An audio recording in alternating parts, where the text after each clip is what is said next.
आपका क्या है, यूनिवर्सल फाइबर। ये जो कपास है, इससे हम कैसे वस्त्र बनाते हैं, किन किन प्रोसेस से इसको गुजारना पड़ता है, इसके वस्त्र कैसे होते हैं, उनके बारे में आज हम लोग डिटेल से जानेंगे। ठीक है बेटा। तो ये मेरे बनाए हुए नोट्स हैं जिससे मैं आप लोगों को पढ़ा रही हूँ, और ये हर एक क्लास के बच्चों के लिए इम्पोर्टेंट है, और जो बच्चे तैयारी कर रहे हैं उनके लिए भी इम्पोर्टेंट है। तो देखिए बेटा, यह एक अरेबिक भाषा के क्वाटम से बना है। किससे बना है? क्वाटम से, जो 5000 वर्ष पहले से ही रेशे के प्रयोग में लाया जाता रहा है। यानी यह जो है बेटा किस भाषा का है? अरेबिक भाषा के क्वाटम से बना है। और कितने वर्ष पहले का रेशा है? ऐसा माना जाता है कि 5000 वर्ष पहले इस रेशे के कुछ साक्ष्य लोगों को मिले हैं, इसलिए इस रेशे को बोला जाता है कि 5000 वर्ष पहले से ही इस रेशे का प्रयोग किया जा रहा था। कपास जो होता है बेटा, ये सबसे ज़्यादा यूज़ करने वाला रेशा है।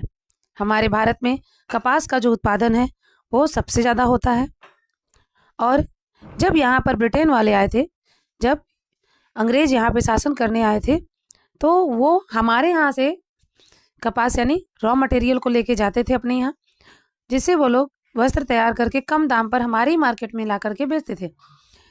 कॉटन के जो कपड़े होते हैं ना, वो ऐसे कपड़े होते हैं कि जो पहनने के बाद आपको बहुत ही कंफर्टेबल मिलता है, आपको बहुत आरामदायक महसूस होता है। और ये रेशे हर एक मौसम में हम यूज़ कर सकते हैं। कॉटन से हम अन्य विभिन्न प्रकार के वस्त्र तैयार करते हैं। कपास मुख्य रूप से 3 से 4 फीट लंबे पेड़ के बीज से प्राप्त होता है। कपास का जो पौधा होता है वो 3 से 5 फीट लंबा होता है, और उसके बीज यानी कोए से हमें क्या प्राप्त होता है? कपास का रेशा प्राप्त होता है। इसका उत्पादन चक्र 1 वर्ष यानी 200 दिन का होता है।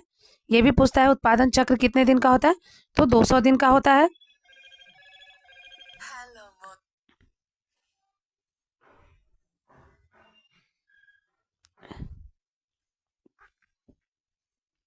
ठीक है। भारत को कपास का जन्मदाता माना जाता है। क्या माना जाता है? भारत को कपास का जन्मदाता। ठीक है बेटा। सबसे पहले कपास भारत में ही उत्पन्न किया गया था, इसके लिए कपास को भारत का जन्मदाता माना जाता है। जैसे चीन को रेशम का जन्मदाता माना जाता है, वैसे ही कपास को भारत का जन्मदाता माना जाता है। कपास का सर्वाधिक उत्पादन अमेरिका, चीन, भारत, मिस्र में होता है। ठीक है। भारत के किस क्षेत्र में होता है? तो गुजरात, महाराष्ट्र, मध्य प्रदेश, तेलंगाना में सबसे ज़्यादा कपास की खेती होती है। इसीलिए बेटा आप लोग देखते होंगे कि गुजरात और महाराष्ट्र में सूती उद्योग बहुत ज़्यादा है। जो कपड़े बनाए जाते हैं वो ज़्यादातर गुजरात और महाराष्ट्र में ही बनाए जाते हैं। तो भारत के जो गुजरात, क्योंकि कपास की खेती के लिए हमें काली मिट्टी चाहिए। कैसी मिट्टी चाहिए? काली मिट्टी चाहिए। ठीक है। तो काली मिट्टी जो होती है वो गुजरात वाले क्षेत्र में बहुत ज़्यादा पाई जाती है। तो गुजरात में आपके कपास की खेती सबसे ज़्यादा होती है। ये प्रश्न आपके सोशल में भी पूछा जाता है, जो आप लोग को मैप भरने के लिए आता है ना बेटा, वहाँ पर भी ये प्रश्न पूछता है कि कपास का खेती सबसे ज़्यादा किस क्षेत्र में होता है, तो गुजरात में। ठीक है। तो गुजरात, महाराष्ट्र, मध्य प्रदेश, तेलंगाना, इन क्षेत्रों में कपास की खेती की जाती है। आगे देखिए, कपास उष्णकटिबंधीय, यानी इसे हमें कैसा मौसम चाहिए? गर्म वाला मौसम चाहिए। उष्णकटिबंधीय जलवायु में पैदा होता है तथा क्षार युक्त भूमि जो लंबे रेशे वाली कपास उत्पन्न करता है। यानी इसके लिए जो आप जलवायु होगा वो कैसा होगा? उष्णकटिबंधीय होगा, और भूमि कैसी होगी? क्षार युक्त। मैक्सिको और यूएसए में कॉटन के लिए उत्तम जलवायु एवं भूमि उपलब्ध है। इसी कारण यहाँ के कपास सर्वश्रेष्ठ गुणवत्ता वाले होते हैं। अगर आपको पूछे कि सर्वश्रेष्ठ गुणवत्ता वाले कपास कहाँ पे पाए जाते हैं, तो कहाँ आप करेंगे? मैक्सिको और यूएसए। ठीक है। कहाँ पाए जाते हैं? मैक्सिको और यूएसए। सबसे पहले सन 1818 ईस्वी में कलकत्ता में सूती मिल की कारखाने की स्थापना की, और ह्यूमन बॉडी फ्रेंडली इस रेशे को कहा जाता है। कपास के रेशे को क्या कहा जाता है? Human body friendly. क्यों इसको बोलते हैं मानव मित्र रेशा? क्योंकि ये मनुष्य के शरीर में जब आप इसे धारण करते हैं ना, तो ये आपके शरीर में बिल्कुल आरामदायक तरीके से आपको आराम भी महसूस कराता है और आपके शरीर पर आराम से एक तरह से बहुत सुटेबल भी होता है। इसलिए इसे ह्यूमन बॉडी फ्रेंडली रेशा यानी मानव मित्र रेशा भी कहते हैं। कॉटन डे हम कब मनाते हैं? 7 अक्टूबर। नोट डाउन कर लीजिएगा सारे लोग। कॉटन डे हम कब मनाते हैं? तो 7 अक्टूबर। ठीक है बेटा। इसके बाद ये है इसकी प्रोसेसिंग, यानी किस प्रकार से हम रेशे को पहले पाते हैं। तो सबसे पहले H यानी हार्वेस्टिंग, हम खेती करते हैं। ठीक है, खेती करते हैं। खेती करने के बाद जो हमारा फसल तैयार होता है तो उसकी हम कटाई करते हैं, हार्वेस्टिंग होती है ना। फिर उसके बाद गिनिंग। गिनिंग मतलब सारे लोग देख लीजिए एक बार, क्या है प्रोसेस? हार्वेस्टिंग। तो यहाँ पे क्या है? पोड यानी जो कोए है ना उसको एकत्रित करना। ठीक है, फिर दूसरा हम क्या करते हैं? गिनिंग। गिनिंग मतलब जो बिनौले होते हैं उनसे यानी कोए से बीज को अलग करना। क्या करते हैं? कोए से बीज को अलग करना। सॉर्टिंग मतलब जो कपास होता है उसकी छटाई करना उसकी क्वालिटी के आधार पर, यानी कुछ रेशे लंबे होते हैं, कुछ रेशे बड़े होते हैं। ठीक है, तो उसकी छटाई करना। फिर बेलिंग मतलब क्या होता है? गांठ बना करके मिल में हम उसको क्या करते हैं? मिल में भेजते हैं। ओपनिंग एंड ब्लेंडिंग मतलब खोलना और मिलाना। फिर कार्डिंग और डबलिंग धुनाई और दोहरा करना, अशुद्धियों को दूर करना। कॉम्बिंग कंघी करना। ड्राइंग खींचना। रोविंग घुमाना। ठीक है, आगे देखिए। स्लीवरिंग क्या होता है? पोनी बनाना। फिर स्पिनिंग कताई करना। वीविंग बुनाई। फिनिशिंग परिसज्जा। डाइंग रंगाई। और पेंटिंग मतलब छपाई। ठीक, तो ये आप लोग लिख लीजिएगा। इसके बाद देखिए जो कपास है इसके अनुसंधान कहाँ पे है? तो केंद्रीय कपास अनुसंधान कहाँ पे है? नागपुर और महाराष्ट्र में। फिर इसके बाद कपास विश्लेषण प्रयोगशाला कहाँ है? माटोंगा महाराष्ट्र में। अगर ये दोनों ही प्रश्न आपके एलटी में भी आ सकता है, टीजीटी पीजीटी के एग्जाम में भी आ सकता है। तो केंद्रीय कपास अनुसंधान कहाँ पे है? नागपुर महाराष्ट्र में। और कपास विश्लेषण प्रयोगशाला कहाँ है? माटोंगा महाराष्ट्र में। ठीक है, अब हम देखेंगे कपास की विशेषता। ठीक है, क्या देखेंगे? कपास की विशेषता।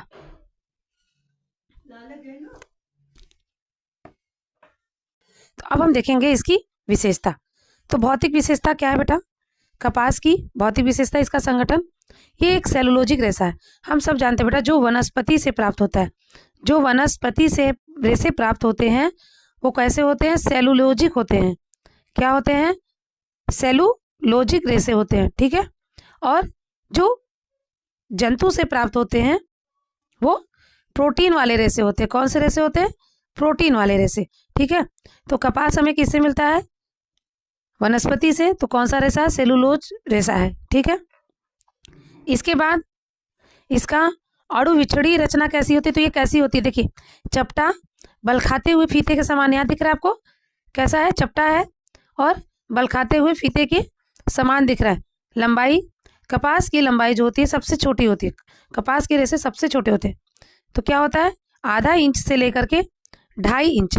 ठीक है, आधा इंच से लेकर के आपका 2.5 इंच तक होता है। इसके बाद देखिए तनाव। कपास जो होता है बेटा इसमें तनाव सहने की क्षमता बहुत कम होती है। आप देखते होंगे कपास यानी रुई की जब बाती बनाते हैं ना तो रुई को आप हल्का सा भी खींचो तो क्या होता है? वो टूट जाता है। तो इसमें क्या होता है? तनाव सामर्थ्य की क्षमता कम होती है। रंग कैसा होता है? कच्ची अवस्था में इसका रंग त्वचा के रंग के समान होता है। कैसा होता है? त्वचा के रंग के समान होता है, लेकिन ब्लीचिंग करने के बाद ये सफ़ेद हो जाता है। ये भी प्रोसेस पूछता है बेटा कि ब्लीचिंग का प्रोसेस किस पे किया जाता है? तो किस पे किया जाता है? कॉटन पर। ठीक है, कॉटन पर किया जाता है क्या? Bleaching process.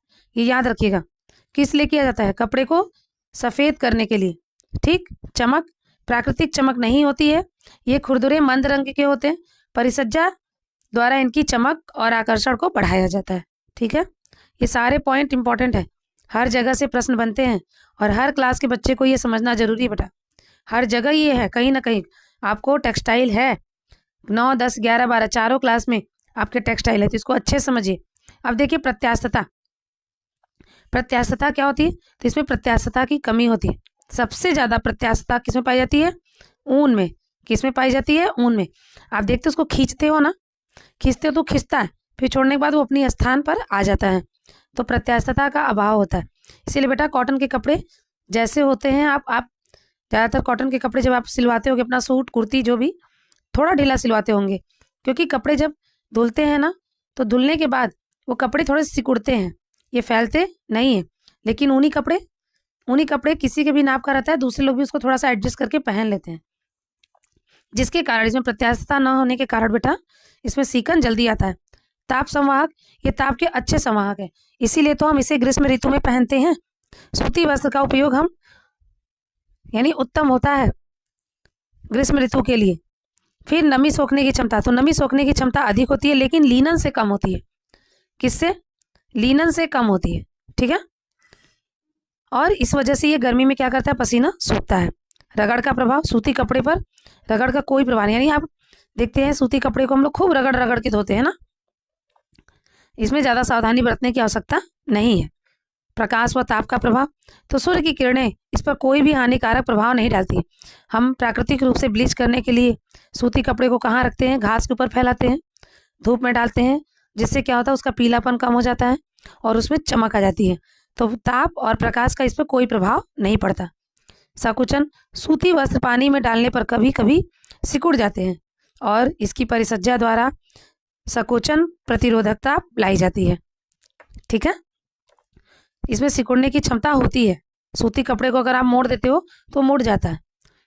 अब देखेंगे हम बेटा रासायनिक गुण क्या होता है। देखिए, जो सूती कपड़ा होता है ना, उस पर सांद्र अम्ल यानी HCl, HNO3, H2SO4, sulphur dioxide जो भी है आदि में गलकर नष्ट हो जाता है, यानी अम्ल का इस पर बुरा प्रभाव पड़ता है। लेकिन क्षार का इस पर कोई प्रभाव नहीं पड़ता है। जो हम डिटर्जेंट पाउडर का यूज़ करते हैं बेटा, वो क्षार युक्त होता है। आप देखते होगे ऊनी कपड़ों के लिए आप ईजी का प्रयोग करते हो, है ना, लेकिन कॉटन के कपड़ों के लिए आप क्या करते हो? सर्फ डिटर्जेंट का प्रयोग करते हो। तो सर्फ में क्या पाया जाता है? आपका क्षार पाया जाता है। क्या पाया जाता है? क्षार। तो सेलुलोजिक रेशों के लिए, जो आपके सेलुलोजिक रेशे हैं बेटा, उनके लिए क्षार उत्तम होता है। और प्रोटीन रेशों के लिए अम्ल जैसे रीठा जानते हो, रीठा हुआ, इजी हुआ, इन सब से हम प्रोटीन वाले रेशे साफ करते हैं, इससे ये खराब नहीं होते, ठीक है। लेकिन अगर हम कॉटन को अम्ल में धुलते हैं तो कॉटन हमारा गल के नष्ट हो जाता है, खराब हो जाता है। रंग का प्रभाव, सूती वस्त्र पर रंग देर से चढ़ता है और चढ़ने के लिए नमक, फिटकरी, क्षार आदि का प्रयोग किया जाता है। आप कभी भी देखते हो बेटा, जीन्स का पैंट लाते हो बहुत कलर छोड़ता है, तो आप क्या करते हो? पहले उसको नमक के पानी में भिगा करके रख देते हो। फिर कुछ समय के बाद क्या होता है? आपका जो जीन्स का पैंट होता है ना, वो कलर कम निकलता है। तो ज़्यादातर हम क्या करते हैं बेटा, जब भी हम कॉटन के कपड़े लाते हैं ना, तो उसे फिटकरी या फिर नमक में हम उसे भिगा करके रख देते हैं। और प्रोटीन वाले को किस में करते हैं बेटा? प्रोटीन वाले रेशे को हम सिरका में, ठीक है, एसिटिक एसिड में, सिरका में करते हैं। और सूती वस्त्र को किस में? नमक और फिटकरी। यहाँ से प्रश्न बनता है बेटा, बोर्ड के भी पेपर में, हाई स्कूल के पेपर में बनता है यहाँ से प्रश्न, तो सारे बच्चे ध्यान देंगे। और आपके जो भी तैयारी कर रहे बच्चे, उनको लिए भी, सबके लिए जरूरी है। ब्लीच का प्रभाव, इनको किसी भी विधि से ब्लीच किया जा सकता है, ठीक है। देखिए, ये कुछ कॉटन के कपड़े दिए हैं। फफूदी, तो फफूदी नमी और सीलन वाले जगह पे अगर आप रखते हैं बेटा, तो फफूदी हो जाती है। ज़्यादातर काला वाला कपड़ा, काला रंग का कपड़ा बेटा, आप उस पर देखोगे तो ऐसे वाइट ऐसे दाग लग जाता है ना। इसका मतलब क्या है? जो कॉटन के कपड़े होते हैं, जो सूती कपड़े होते हैं ना, वो फफूंद से प्रभावित होते हैं। फफूंद से क्या होते हैं? प्रभावित होते हैं। कब? जब नमी होती है, यानी बारिश के मौसम में ज़्यादातर देखते हैं, और कपड़े महकने भी लगते हैं। फिर क्या है? सूती वस्त्रों की विशेषता। अब सूती वस्त्रों की विशेषता क्या है? देखिए इसको फटाफट। सूती कपड़ा जितने महीन सूत से बना जाता है, उतना ही उसमें जो उसके सूत होते हैं ना, वो पास पास रहते हैं। इससे कपड़ा महीन और चिकना बनता है। इसके विपरीत मोटे सूती कपड़े के लिए सूत परस्पर मिल नहीं पाते और ऐसे कुछ कपड़े खुरदुरे और मोटे होते। जितने भी रेशे बेटा, यानी ताना, जो हमारा ताना और जो बाना है, जितना पास पास रहेगा, आपके कपड़े उतने ही महीन होंगे। कैसे होंगे? महीन होंगे। लेकिन आपका ताना और बाना जितना दूर दूर रहेगा, उतने ही मोटे खुरदुरे कपड़े बनेंगे। ठीक है, मोटे और खुरदुरे कपड़े बनेंगे। समझ में आ गया? अब चलिए आगे देखिए। जितना महीन वस्त्र होता है गर्मी में उतना ही अच्छा होता है। क्यों? क्योंकि वो बाहर की गर्मी को अंदर आने से रोकता है और आपके जो अंदर का पसीना है उसको सोखता है। ठीक है, पसीना को क्या करता है? शीघ्रता से सोख लेता है, जिससे हमारी त्वचा क्या होती है? हमारी जो त्वचा होती है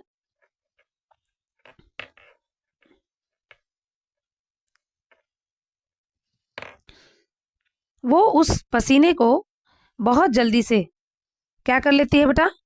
सोख लेती है। ठीक है, समझ में आया सबको? पसीना उस पर जमता नहीं है। पसीना सोखने के बाद ना वो वस्त्र शीघ्र ही सूख जाता है, और यदि पसीना सोख लेता है तो देर तक गीला नहीं बना रहता है, वो जल्दी से जल्दी सूख भी जाता है और आपके त्वचा पे कोई भी हानि नहीं पहुंचाता। इसके बाद जो सूती कपड़े होते हैं ना, जो सूती वस्त्र होते हैं, वो आसानी से धोए भी जा सकते हैं और अच्छे से सूख भी जाते हैं। उसके बाद पसीने की गंदगी जो रहती है वो भी अच्छे से साफ हो जाती है। सूती कपड़े को हम अगर ज़्यादा गंदा है तो उसे उबाल करके भी साफ कर सकते हैं। सूती कपड़े उष्मा के कुचालक होते हैं। कुछ थोड़ी सी भी नमी अगर होती है तो ये सुचालक हो जाते हैं, और इनके रंध्र भी महीन होते हैं। इसमें वायु सरलता से आ जा सकता है। इसी से गर्मी के दिनों में हम ज़्यादातर कॉटन के कपड़े ही पहनने चाहते हैं।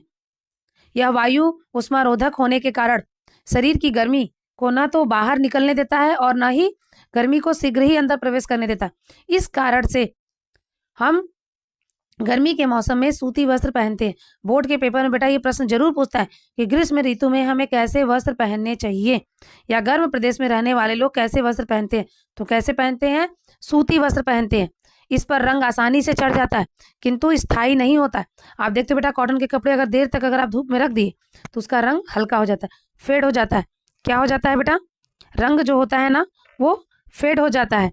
ठीक है, सूती वस्त्र आग में शीघ्रता से पकड़ लेता है, और आग की जो लौ निकलती है ना, नीचे आपकी कैसी पीली, ऊपर लाल रंग की निकलती है। ठीक है, अब आगे देखिए।